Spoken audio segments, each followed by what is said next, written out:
All right, welcome everybody to the Friends of the Cabildo member lecture series.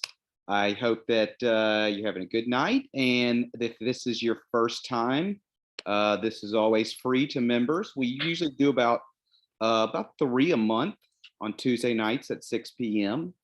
And we have another one this month. We have, after Alicia speaks tonight, we have one March 22nd, Walt Whitman's New Orleans, Sidewalk Sketches and Newspaper Rambles. And then we'll have, after that, we'll take a 1 week break, and then we'll have Liz Williams, formerly from the Southern Food and Beverage Museum, talking about Nana's Creole Italian Table, recipes and stories from Sicilian New Orleans. So if this is your first time, you can always, you can join and become a member of the Friends of the Cabildo, and you can get all these for free. And if not, you can just pay the $10, which is very nominal. And so I hope that you'll enjoy these. And we're booked all the way until June right now. So we've got plenty of programming upcoming. Let me let a couple people in, and then we'll get started. I did put in the link, and I'll re-link it one more time, just so from our 1850 House Museum store is the link to Alicia's book. Put it in there. So if you would like to purchase the book, you can take advantage of that right now. And so tonight's speaker has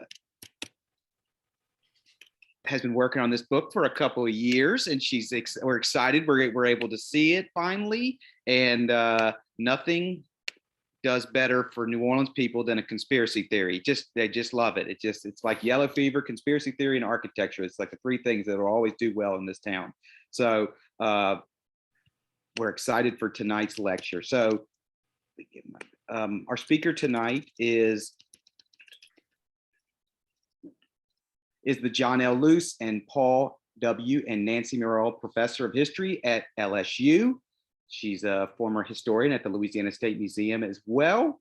And this is actually her third book. Her first two books, first one was Occupied Women, Gender, Military Occupation in the American Civil War. And then a very important book, The Great Southern Babylon, Sex, Race, and Respectability in New Orleans, 1865 to 1920. And actually, I said earlier, Alicia, that you spoke in our 2019 symposium, but I believe you also spoke at our Storyville symposium as well, about the Great Southern Babylon. So I remember that one too. So that was probably 5-6 years ago. So 2 years ago, we had her talking about this topic. And I want to welcome Alicia Long. She's going to be talking about her new book, Cruising for Conspirators, How a New Orleans DA Prosecuted the Kennedy Assassination as a Sex Crime. So please welcome Dr. Alicia Long. Good evening, everyone. I am happy to see you. I'm going to take a second and share my screen. Before I do, I just want to say thank you for coming out tonight. And I'm happy to take questions when I wind up my remarks. And so if I say something that doesn't make sense to you, or if you want to talk about some other aspect of this work, I'm very happy to do that as we go along tonight. Let's see if I can get this PowerPoint to share. And all right. Can everybody see the PowerPoint? Yep, we can. Okay, terrific. All right, so I'm going to just assume everything is going along as it should. And so I decided to title tonight's talk, quote, "It's about the connections that being gay makes." And as we go along, I'll identify the person who said that and the context in which they said it. But the subtitle also, I think, is important, and I'll wrap back around to this as I end the talk tonight. The subtitle is Accusing Clay Shaw of Conspiracy in the Kennedy Assassination, 1967 to 2022. And of course, tonight's talk comes out of the, let me see if I can get this slideshow to play. There we go.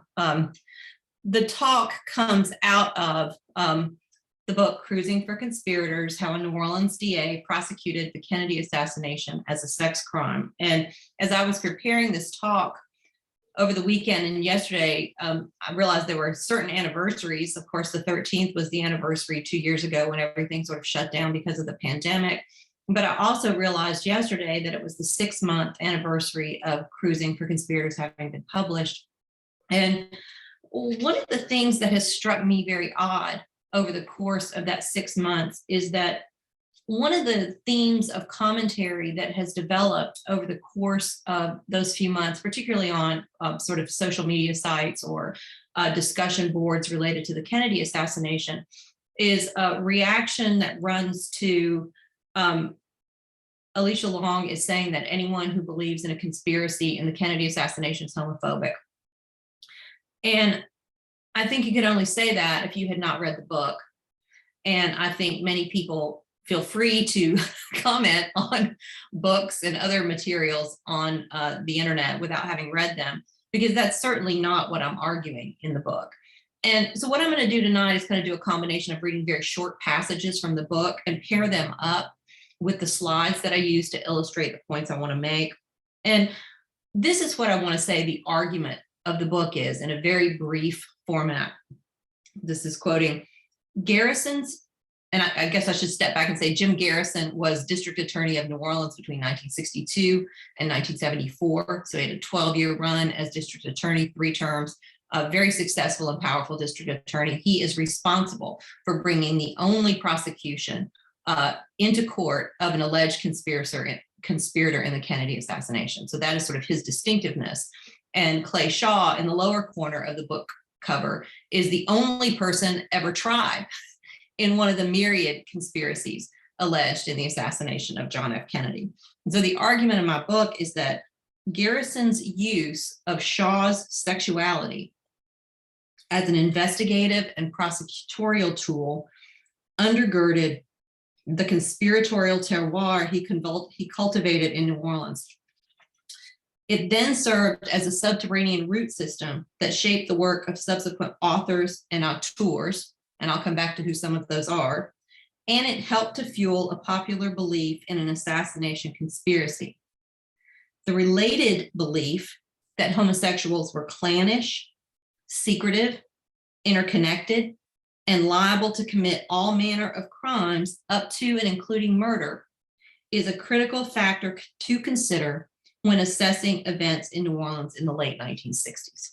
Okay, so that's sort of in a nutshell, that is the argument of the book. And I want to come back to the title of the talk tonight. And it's a quote from an interview that the filmmaker Oliver Stone gave in 1994. And the context is that there had been a significant amount of reaction to JFK when it first came out in 1991 that criticized the film on a number of fronts. Some people criticized the director for mixing historical and recreated scenes sort of seamlessly, so it became difficult to tell what was authentic and what wasn't. Some people criticized the characterization of gay figures in the film and felt like Oliver Stone really used that to create a sort of villainy around Clay Shaw and other gay figures who appeared in the film. And it relates to our talk tonight because, of course, JFK, which came out in 1991, was based at least in part on Jim Garrison's book, On the Trail of the Assassins, one man's quest to solve the murder of President Kennedy. And Stone, to his credit, is often willing to talk to his critics. And so he talked to his critics from the gay publication, The Advocate. And in 1994, he gave this interview to them. And this is what he said. He says, "It's not about being gay. It's about the connections that being gay makes."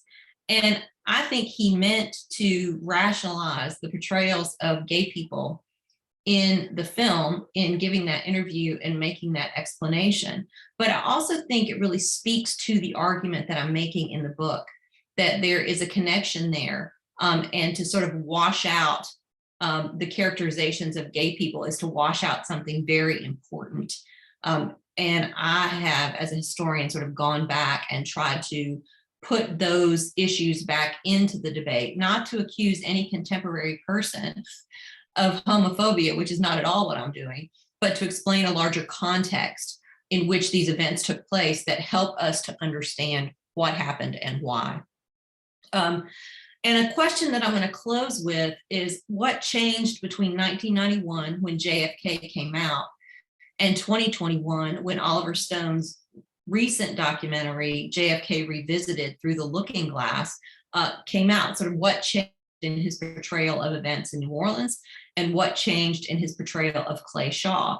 And again, I'm going to suggest that material that's missing about Clay Shaw in 2021 is as important as material that was included in Oliver Stone's film in 1991. And I hope I can convince you of that as we go along this evening. Of course, one of the main figures in this story is District Attorney Jim Garrison. And Garrison theorized, among other things, and we can talk about what some of those other things are in the Q&A, Garrison theorized that the Kennedy assassination was a homosexual thrill killing. And that is a quote from an article that appeared in the Saturday Evening Post in 1967, mid-1967, a few months after Garrison had made the decision to arrest Clay Shaw. And the article was titled Rush to Judgment in New Orleans, and it was referencing one of the earliest and most successful books about conspiracy in the Kennedy assassination by Mark Lane, called Rush to Judgment. But this idea of a homosexual thrill killing, I think, seems extremely unfamiliar and to many people outrageous in the contemporary era. But it was really reflective of a larger culture at the time these events took place. And that culture is one of the things I'm looking at closely in Cruising for Conspirators. So I try to explain how widespread beliefs about the criminality of homosexual men laid the foundation for Shaw's identification as a suspect. And once he was outed, helped to shape his prosecution both culturally in court. This perspective makes clear that Garrison's prosecution of Shaw was birthed in a preoccupation with homosexuality, the 19th century term used to name, pathologize, and sanction men who had sex with other men. And this preoccupation helps to explain why, shortly after Shaw's arrest, Garrison described the alleged assassination conspiracy as a homosexual thrill killing. That turn of phrase drew attention precisely because it drew on deeper wells of distrust directed toward all men who had sex with other men. And that is a very common set of attitudes in mid-century, mid-20th century United States. And I can document that and do document that quite extensively in the book. So this is sort of part of the background of what Garrison theorized. He had a number of other theories as well, which he sort of deployed over time.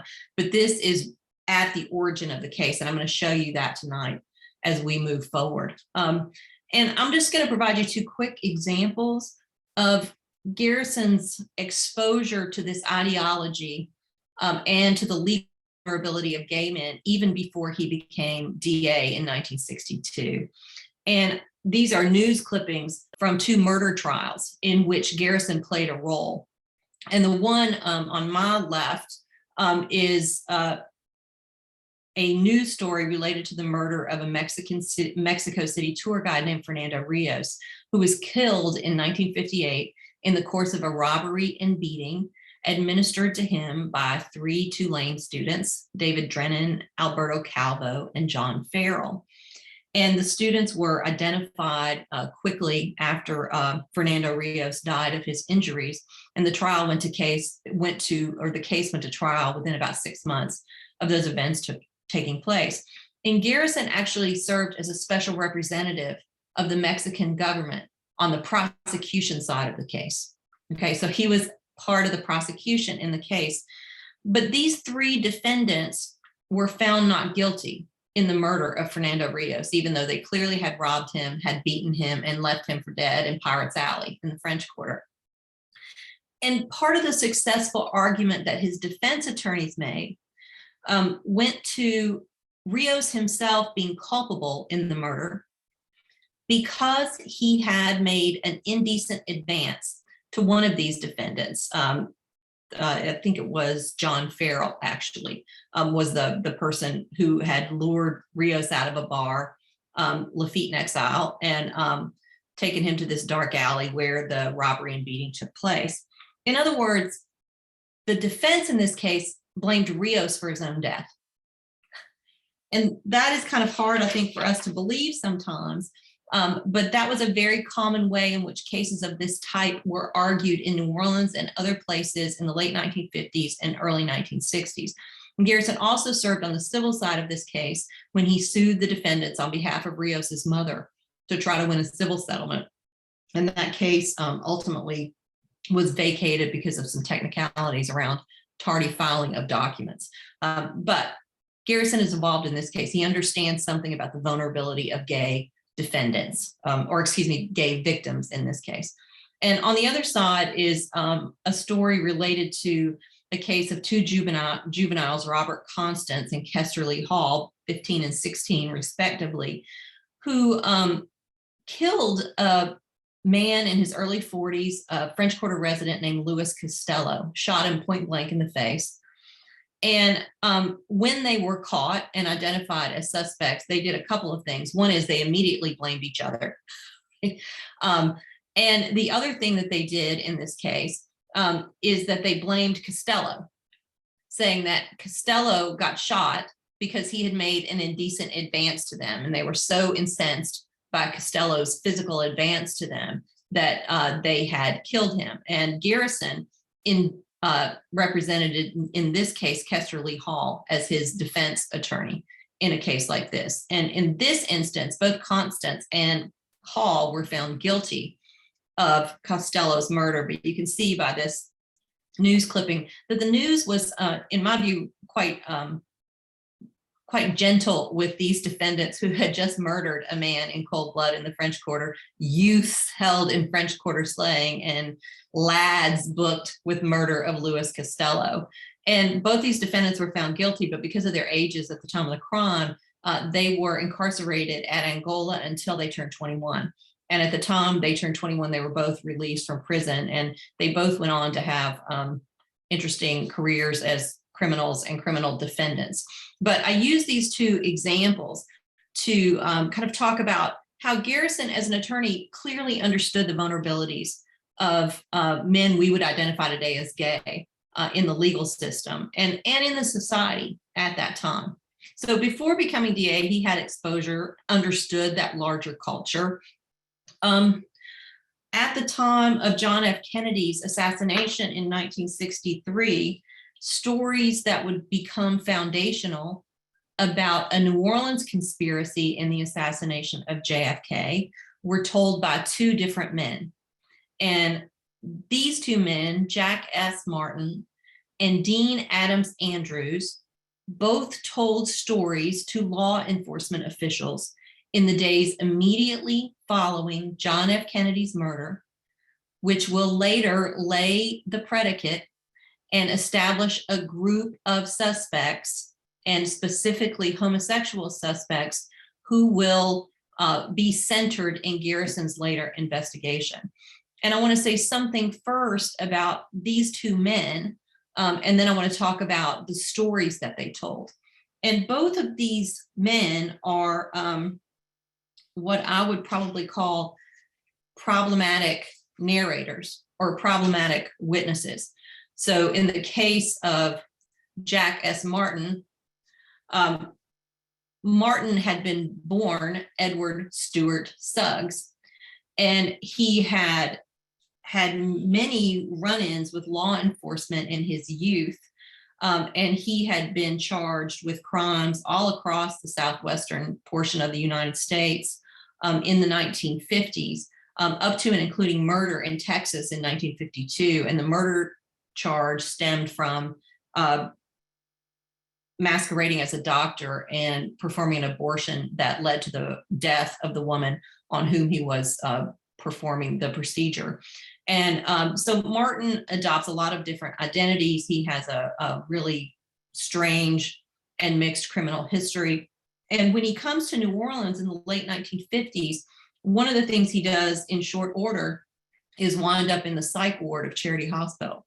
And he's there for about 6 months when he first comes to New Orleans. And when he's finally released from the psych ward of Charity Hospital, one of the things he does is change his name. And so he changes his name to Jack S. Martin in the late 1950s. And he becomes what people describe often as a courthouse character. a person who is a sometime private detective who involves himself with law enforcement affairs. He will, in 1962, help Jim Garrison get elected by presenting an affidavit suggesting bribes on the part of the sitting DA. So he's a kind of complex character, but I think he's what we can fairly call a problematic narrator. And the other narrator, the other person who tells a story in the weekend after the assassination about a conspiracy in New Orleans, is Dean Adams Andrews. And Andrews was an attorney. He was what I would call a semi-successful attorney. He handled immigration cases, and he also represented a lot of gay men and many of them cross-dressers who were arrested in the French Quarter and then called into recorder's court, most commonly recorder's court, occasionally civil court. And he is sort of known as a person who routinely represents those kinds of clients. But when he was trying to get a federal job in the 1950s, he was investigated by the FBI. So note the date here, this is 1954. And the FBI report that sort of makes conclusions about him and before hiring him into a long-term federal job, concluded that he was a big talker who stretched the truth. Okay, so this is 9 years before the assassination and before he tells this story about the assassination. And so the two stories that these men told arose independently. They were not originally connected one to the other, but they had two things in common. They had the presumed and at that point alleged assassin Lee Harvey Oswald in the frame, but they had different co-conspirators in the frame. But in addition to Oswald, both stories involved allegations of homosexuality. And so Jack Martin began calling law enforcement on the Saturday night after the assassination, and he will stay on the phone Sunday and Monday talking to local officials, and will ultimately end up having several interviews with the FBI and the Secret Service over the next week. But what he alleges is that Lee Harvey Oswald had known and potentially conspired with a man named David Ferrie. And this is an arrest photo of David Ferrie. In this case, he was arrested for bribery, but it was related to crime against nature charges, alleged crime against nature charges against teenage males. And I'm not sure who Pat Hayes is or if she's here, but I'm getting a lot of interference on my screen. It looks like you're drawing on the screen. Otherwise somebody's busting into the Zoom. So anyway, the story that Martin tells comes down to David Ferrie actually being a person who had known Oswald, had potentially taught him how to use a rifle with a scope. And probably the most outrageous assertion was that Ferrie, who did practice hypnotism, had hypnotized Lee Harvey Oswald and had planted a post-hypnotic suggestion that Oswald kill the president. So this is sort of the core of Martin's story. It has other elements, but that's sort of the core of the story that Martin tells. And then he will speak to lots of law enforcement officials over the next week. And one of the things I find really interesting in his testimony to law enforcement officials is that he comes back to a single conclusion about David Ferrie over and over again. And I'm reading here from Cruising for Conspirators. In two different interviews the week following the assassination with the FBI, Martin conveyed his belief that, quote, Ferrie is a completely disreputable person, a notorious sex deviant with a brilliant mind. And this commendation, Martin claimed, made him, quote, capable of committing any kind of crime. Martin reiterated this point in another interview later in the same week, insisting, quote, that he considered Ferrie to be a completely degenerate person.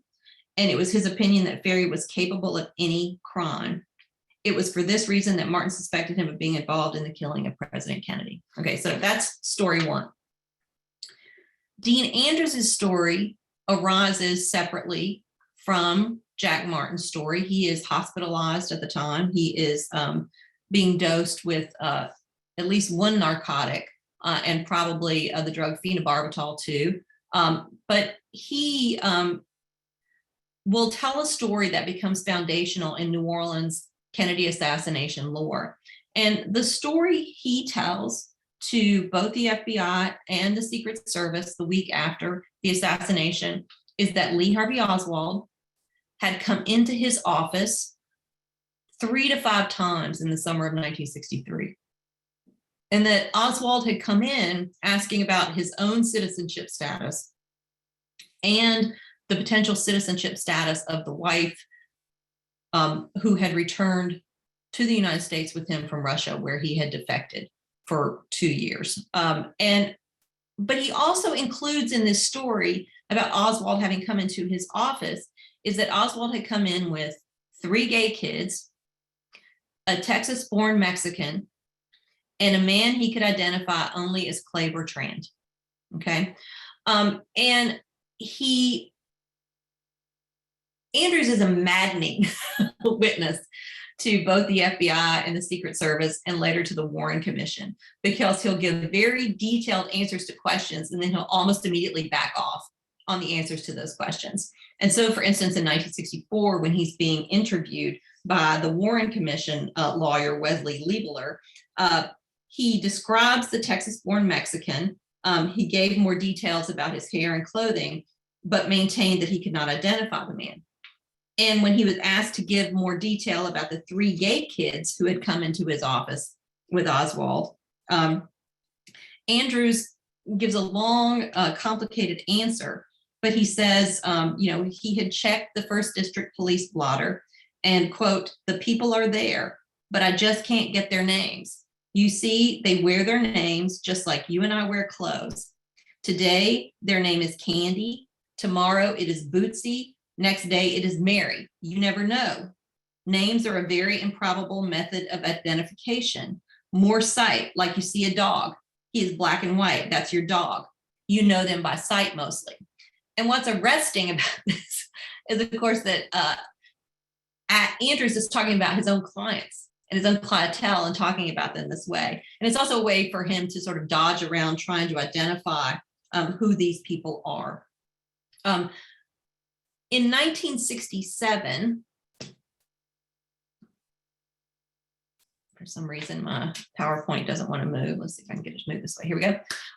In 1967, as he begins his investigation, and I should be specific and say that Garrison's investigation really begins in the fall of 1966. And so when he begins that investigation in the fall of 1966, he will use these 2 stories, but he will do what I call in the book, he will sort of merge and massage those 2 stories to come up with a novel group of conspirators.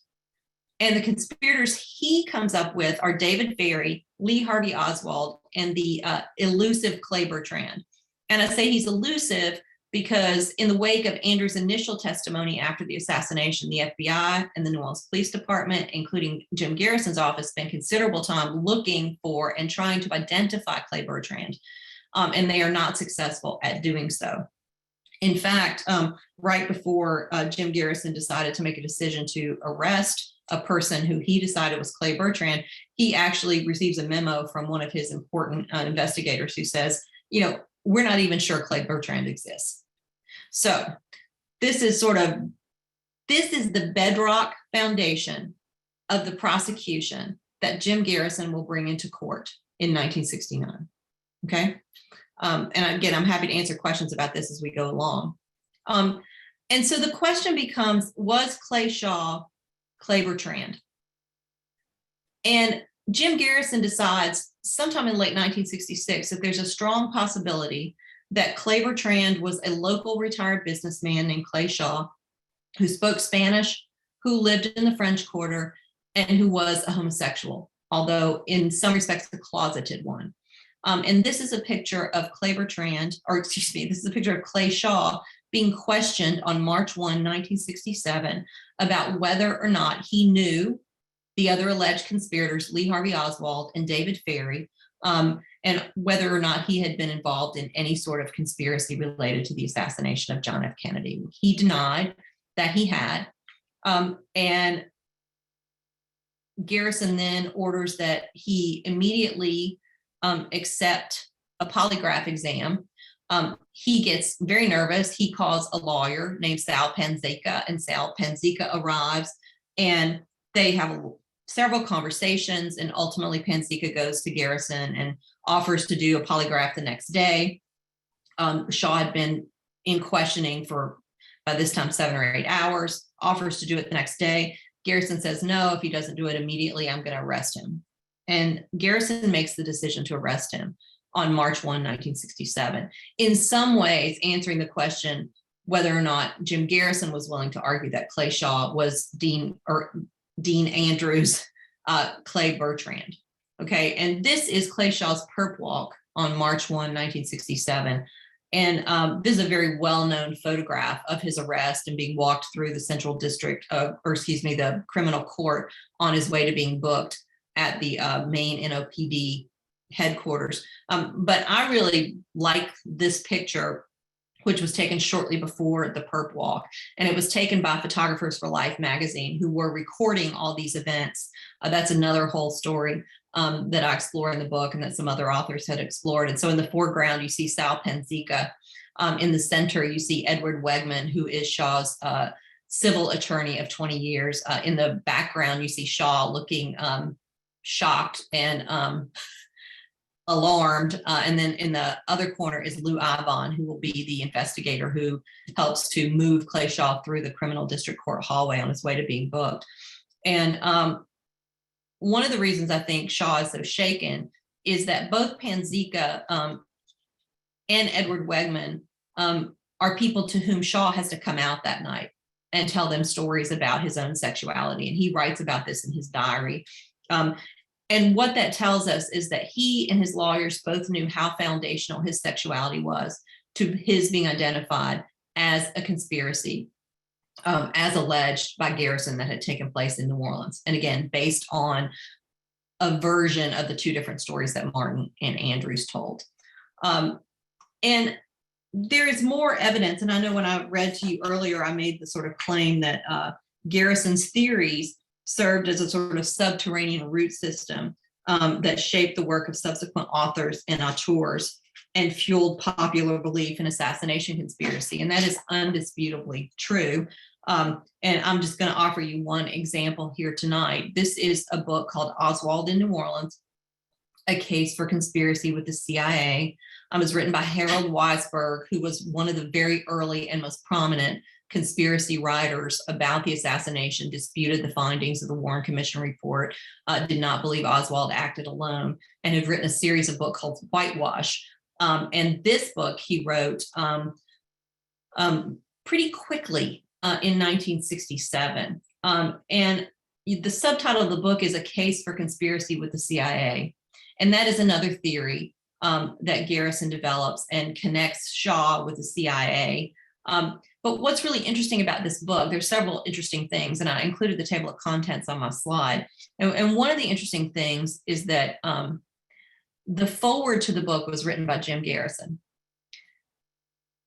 And I think this is, again, a questionable decision on Garrison's part, because Garrison is writing a foreword to a book that argues for a conspiracy while he is prosecuting a case that is going on. And the other thing that's worth noting about this book is how focused Weisberg is on the sexuality of people involved here. And so, for instance, if you look at chapter 5, the quote, "gay boys and their jive talking lawyer" is about Dean Andrews and is really taken up with questions about the role homosexuality played in the sort of putting these groups of conspirators together.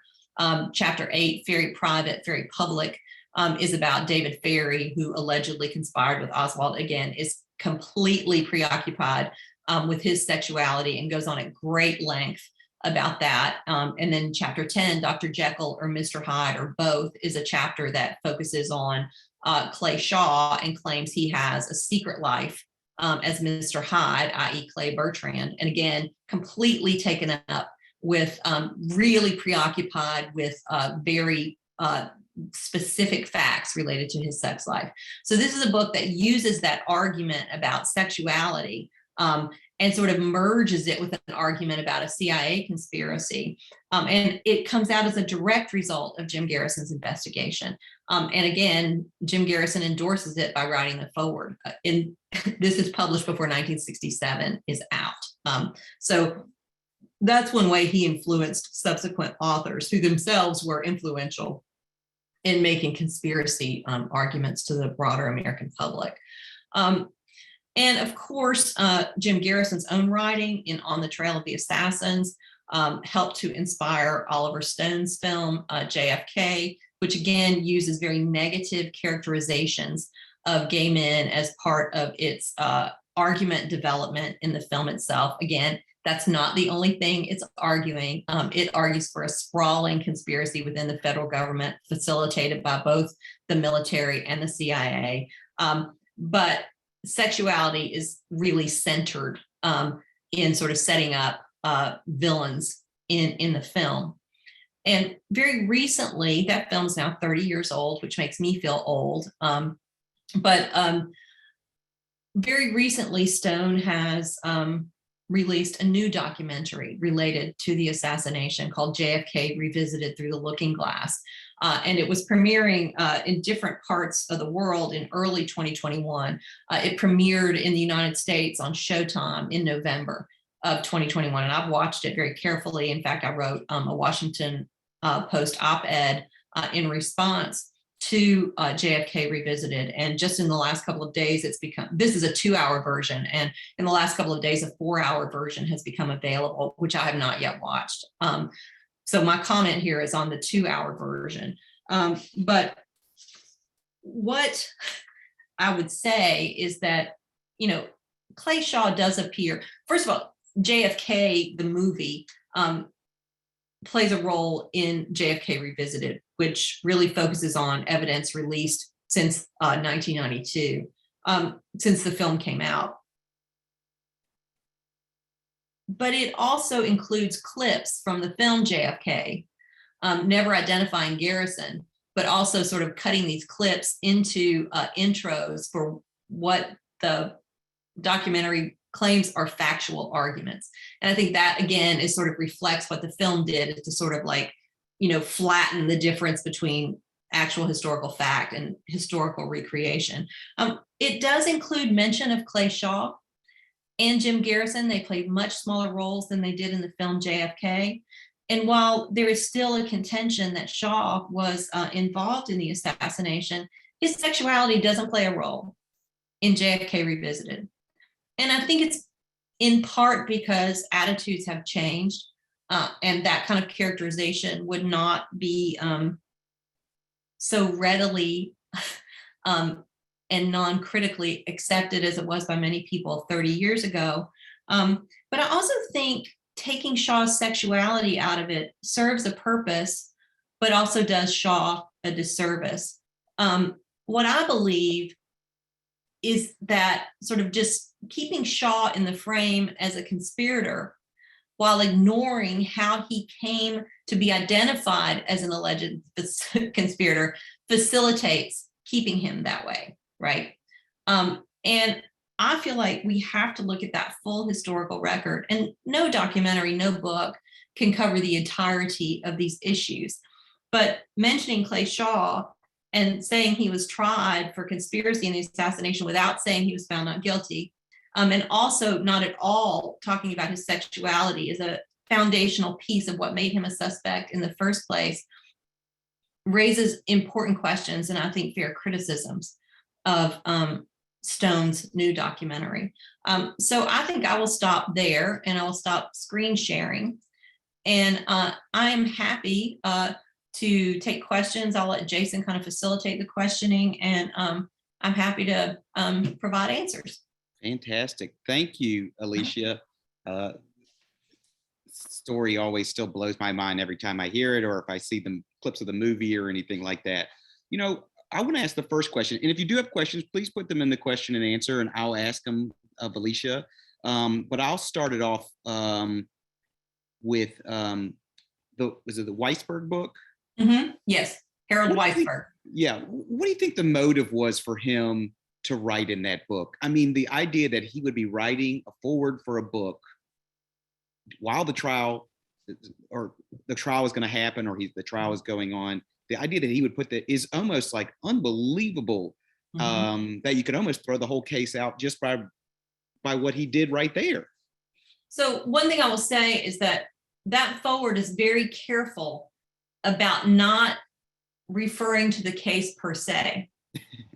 So he was careful in that respect, but it is the forward and therefore an endorsement of a book which spends a considerable amount of time calling suspicion to the alleged conspirator that he has under arrest and under charges for conspiracy. You know, Garrison had always wanted to be a writer long before he became a lawyer and long after he became a DA and even later when he became a judge. His real ambition was to be a writer. And I think the kind of recognition of, you know, being in a book, being a voice of authority in a book by somebody like Harold Weisberg, who was probably one of half a dozen best known conspiracy writers in the United States at that time, was probably an offer from his perspective too good to pass up, right?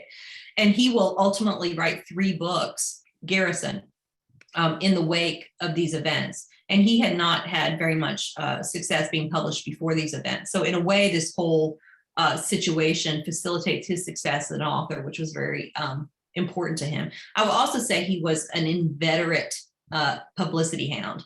And so when he could get recognition, he took it. And that doesn't make him unusual as a politician, but he was unusually good at it in terms of sort of elevating his own profile.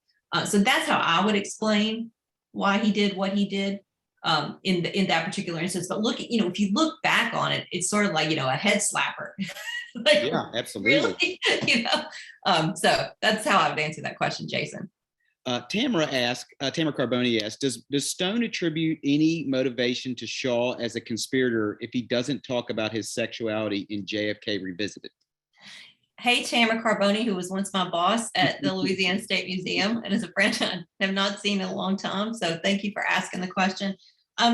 What he does in JFK Revisited, it's late in the 2-hour period, and they get to events in New Orleans. And I'm paraphrasing. Obviously, I can't quote what they say, but one of the narrators says, you know, it puts Oswald and Shaw together when it says Oswald handed out pamphlets in front of Clay Shaw's International Trade Mart. And then it focuses on the connection between Clay Shaw and the CIA. And then sort of moves into connecting Shaw to the CIA in ways that really enlarge and I think go far beyond what Shaw's actual connection to the CIA was. So what they really wash out in the way that they include him in the new documentary is that they wash out how he was identified as a suspect, right? They just sort of make that unproblematic. They make the fact that he was using the alias Clay Bertrand unproblematic, right?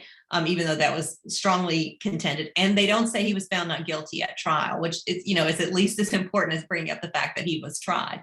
And, you know, I've thought a lot about this, obviously, and there's a huge evidentiary record related to the assassination. So it's quite possible to make arguments for both sides of the debate around conspiracy or no conspiracy. And it would be almost impossible for somebody to use all that evidentiary record in a very thoroughgoing way. So we're always going to have impartial explanations, but some impartial explanations are explicable and other impartial explanations are opportunistic. And I think where it comes to Clay Shaw sort of washing out and not explaining how he becomes the conspirator in the first place makes it possible to sort of keep him in the conspiracy without having to explain the kind of homophobia that created that environment in the first place. Again, this is, you know, goes to the reaction I've gotten from a lot of quarters. It's like, oh, well, she's saying everyone who believes that a conspiracy is homophobic. It's not what I'm saying at all. And if you read the book, you would see that. But, you know, a lot of people don't read books, but they comment on them. I'm a college professor. I know people do that. They do it in the real world as well. So thanks, Tamara. Let's see. Kale Nafa says, can you talk more about David Ferrie, his connection to anti-Castro Cubans and his ultimate fate in 1967? Yeah, so David Ferrie is a very complex personality, and I think David Ferrie probably deserves a biography of his own. And there are people who've written about him, but he's a very complex figure. He was what we would recognize as a gay man. He was also a gay man who spent a lot of time associated with underage boys, and is brought up on charges of engaging in sex acts with underage boys in 1962. Notably, he is found not guilty on those charges.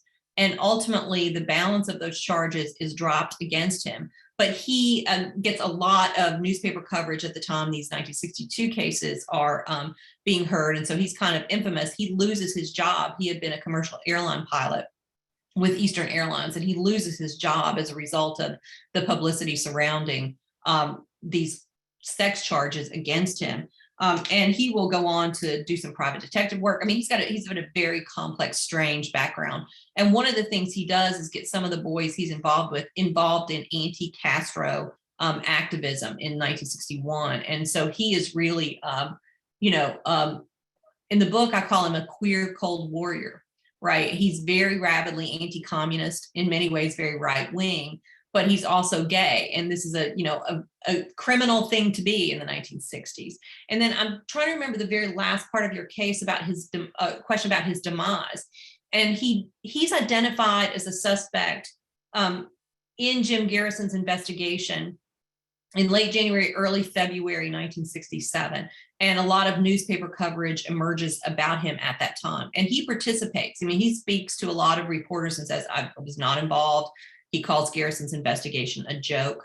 But I want to say it was February 21 or 22nd. I'm not remembering the exact date, but late February, he speaks to a reporter named George Lardner until very early in the morning, like 3-4 o'clock in the morning. And then he is discovered dead in his bed a little before noon the next day by a young guy he knew who came to his house. Garrison and others immediately went on record that this was a suicide.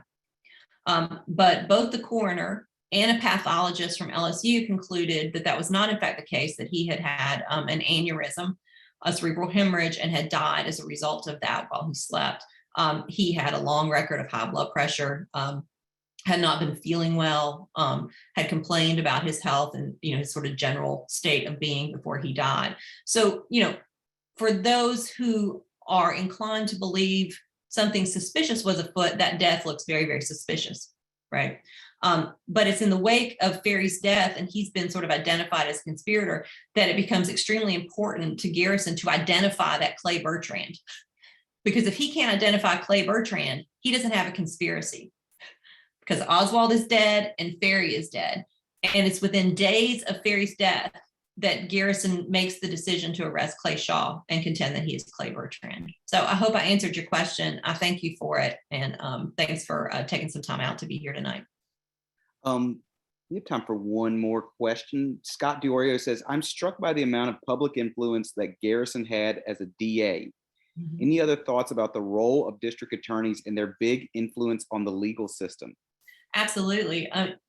I blog at aliciapelong.com, and I don't blog super regularly. I'm not on a weekly schedule or whatever, but I've written a blog about this called Louisiana Lawmen, and it is about the inordinate power that law enforcement officials have in our state, and particularly law enforcement officials at the level of district attorney, who are state officials, even though they're elected locally, and our attorney generals, who are also quite powerful political figures. So just sort of structurally, district's attorney and attorneys general have an enormous amount of latitude in terms of who they investigate, who they charge, what they do, what kind of court cases and court causes they involve the people of the state of Louisiana in. And so if you think about it, Jim Garrison is the district attorney of Orleans Parish. And he has the latitude to try a conspiracy case for events he says that began, the seat of which were in Orleans Parish, but took place in Dallas, Texas. Right? And so, even his ability to bring a case like that to trial speaks to the latitude that he had. But I would say he had something more than latitude that all people in his elected position would have had. And that is he had a lot of political skill. He had an extraordinary level of ambition. And he was popular with voters, and so could pretty much do what he wanted to. By the beginning, 1 year into his second term, he had kind of skillfully neutered all of his political opponents He had helped to get John McKithen elected governor by swinging enough votes in New Orleans to get McKithen elected governor. And McKithen goes to Garrison for advice about judgeships and legal issues, not the state attorney general. And so Garrison is a very powerful figure in Louisiana politics at the time these events take place. And so, you know, there are a number of factors that go into facilitating his ability to do this. But yeah, yes, law enforcement officials are very powerful, and you don't want to get on the wrong side of a vindictive law enforcement official then or now. Fantastic. Thank you. So it was aliciaplong.com, right? Yes, it's just aliciaplong.com. Yeah. I will. I'll send also tomorrow with the recording. I'll be sending a link to the book as well, so you can purchase it if you haven't purchased it already from the 1850 House. And then I'll also send include the link to the blog as well. That's not a problem at all. We can put that in there. We had a fascinating, illuminating presentation. So we will buy the book, and 2 major thumbs up from Tamara. So yeah, and let me just say one more thing. I'm going to be at the Tennessee Williams Festival next weekend on Saturday, the 26th. So I'm on the program for Tennessee Williams and also Saints and Sinners, both on Saturday afternoon. So if you're at Tennessee Williams or Saints and Sinners, come on by. Even if you don't buy the book, I'd like to meet you and thank you for coming out tonight. But you know, if you buy the book, I'll sign it for you. So thank you all. Saints and Sinners, Alicia? What's that? Saints and Sinners is in the Monteleone as well. Okay. It's a sister festival, like the LGBT sister festival of Tennessee Williams, and I think both those events are in the Monteleone Hotel. So the 200 block of Royal Street. So a couple people say they'll see you at the festival. So all right. I want to thank you so much for talking tonight. It really was a great presentation, and we wish you luck at Tennessee Williams as well next week. And we will see everybody hopefully next week for Walt Whitman's sketches. So thank you so much, Alicia, and thank you everybody for participating. Good night. Thank you.